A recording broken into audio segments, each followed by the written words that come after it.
जय जगन्नाथ सामाने आज डिस्कसन करिया ओडिशा पुलिस एसआईर सालारी स्लिप उपर। आजर वीडियो शेष जाए देखिए कहीं आम जॉब कर सालारी पे ओडिशा पुलिस एसआईर ट्रेनिंग टाइम रे केते कौन सालारी मिलूँ से डिस्कसन करवा। बहुत पिला तो कहे मोर डिफेन्स जॉब गोटे ड्रीम जॉब, वर्दी पिंधा गोटे ड्रीम, से किसी बहुत भल किंतु वर्दी पिंधा सहित ଆପଣ ସାଲାରୀ କେତେ ମିଳୁଛି ସେଇଟା ବି ଟିକେ ଜାଣି ରଖିବା ଦରକାର। କାହିଁକିନା କେବଳ ମୁଁ ଟ୍ରେନିଂ ଟାଇମ୍ କଥା କହୁଛି। ଟ୍ରେନିଂ ପରେ ତ ଆପଣ ଜାଣିପାରିବେ କେତେ ଦରମା କ'ଣ ମିଳୁଛି ସେଇଟା ଜାଣିପାରିବେ। ଟ୍ରେନିଂ ଟାଇମ୍ରେ ଏବେ ଆପଣ ଜଏନିଂ ପରେ କେତେ କ'ଣ ଦରମା ପାଇବେ ସେଇଟା ଡିସ୍କସନ୍ କରିବା।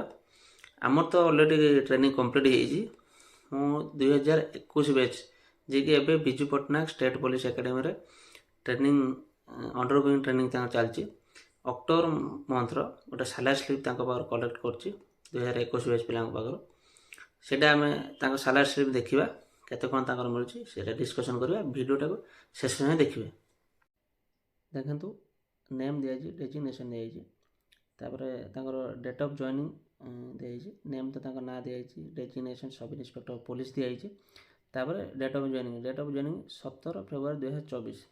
ତାପରେ DDO ନେମ୍ ଜାଣିବା କିଛି ଦରକାର ନାହିଁ। ପ୍ରାନ୍ ନମ୍ବର ଆପଣଙ୍କର ଯେବେ ବି ଜଏନିଂ କରିବେ ତା କିଛି ଦିନ ପରେ ଆପଣଙ୍କର ପ୍ରାନ୍ ନମ୍ବର କ୍ରିଏଟ୍ ହେଇଯାଏ। ଆଉ ଯେଉଁ ପିଲା ବି ଜଏନିଂ ଅଲରେଡ଼ି ଅଲଗା ଜବ୍ରେ ଥିବେ ସେମାନଙ୍କର ପ୍ରାନ୍ ନମ୍ବର କ୍ରିଏଟ୍ ହେଇସାରିଥିବ, ତାଙ୍କର କିଛି ଅସୁବିଧା ହୁଏନି।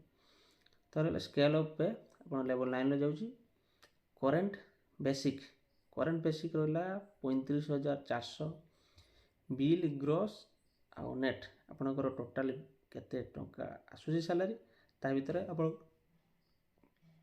ଡିଡକ୍ସନ୍ ହେଇକି କେତେ ଟଙ୍କା ରହୁଛି ସେଇଟା ଦେଖିବ। ତାର for the month of October 2024, number of days work 31, pay of month, ଏଇ ମନ୍ଥର ଆପଣଙ୍କର 35,400 ଯେଉଁ ବେସିକ୍ ହିସାବରେ ଆପଣଙ୍କ ଆସିବ।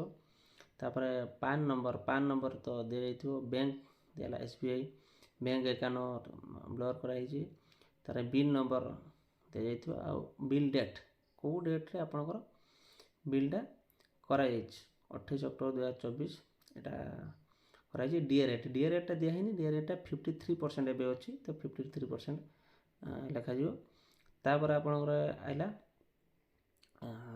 ଆଲାଉନ୍ସ, ସ୍ପେଶାଲ ଆଲାଉନ୍ସ ବହୁତ ଜାଗାରେ ମିଳିଥାଏ, ମିଳିନଥାଏ। ଟ୍ରେନିଂ ଟାଇମ୍ରେ ତ ବହୁତ ଜାଗାରେ ମିଳିନଥାଏ, ଆଉ କିଛି ଜାଗାରେ ମିଳିଥାଏ। ସେଇଟା ଭେରି କରିବ ଅଲଗା ଅଲଗା ସାଲାରୀ ସ୍ଲିପ୍ରେ।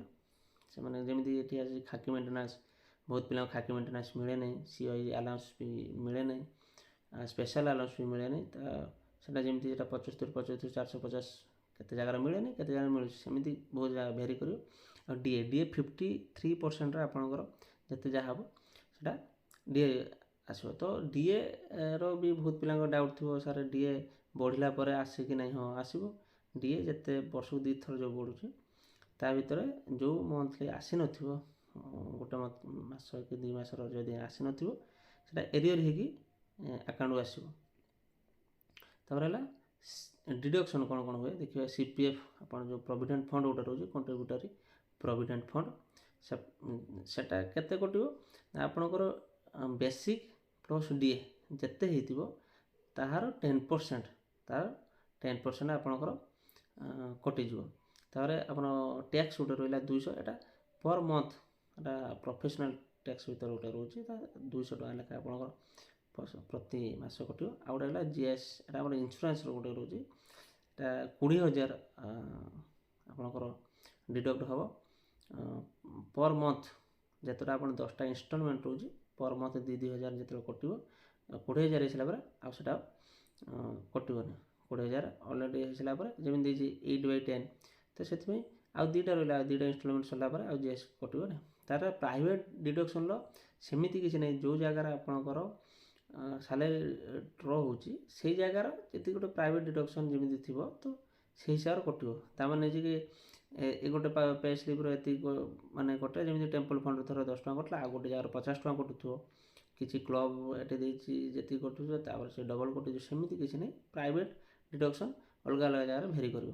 ଏବେ ଆମେ ଯିବା ଗ୍ରସ୍ କେମିତି ନା, ଆପଣ ବେସିକ୍ ୱିଥ୍ ଆପଣ DA ପ୍ଲସ୍ ସ୍ପେଶାଲ୍ ଆଲାଉନ୍ସ ଯେତିକି ରହିଲା ତ ସେଟା ମିଶିକି ଆପଣଙ୍କର ହେବ ଗ୍ରସ୍।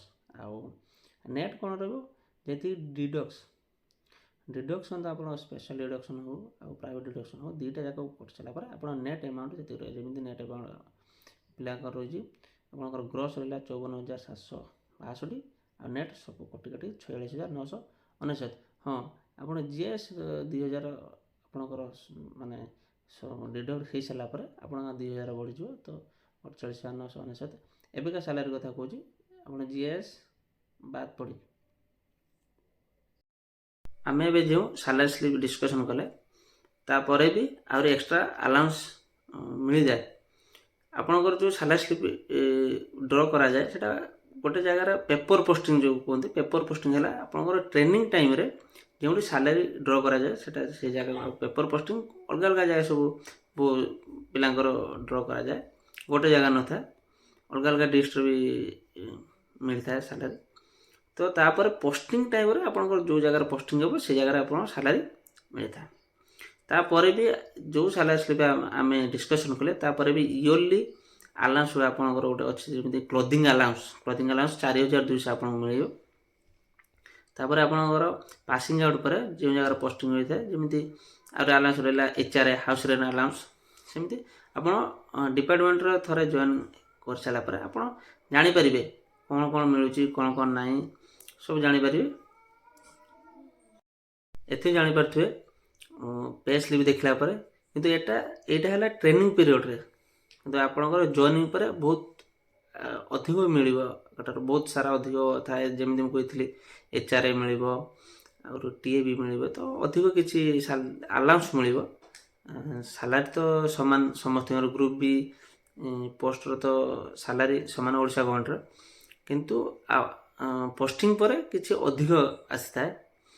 ତେଣୁକରି ଲାଗି ପଡ଼ନ୍ତୁ, ଅପରଚ୍ୟୁନିଟି ଆଗକୁ ଅଛି, ସମୟ ବି ଅଛି। ଯାହାର ବର୍ଦ୍ଦି ପିନ୍ଧିବାର ଗୋଟେ ନିଶା ଥାଏ ସେମାନେ ତ ନିଶ୍ଚିନ୍ତ ଏଥର କ୍ରାକ୍ କରିବେ।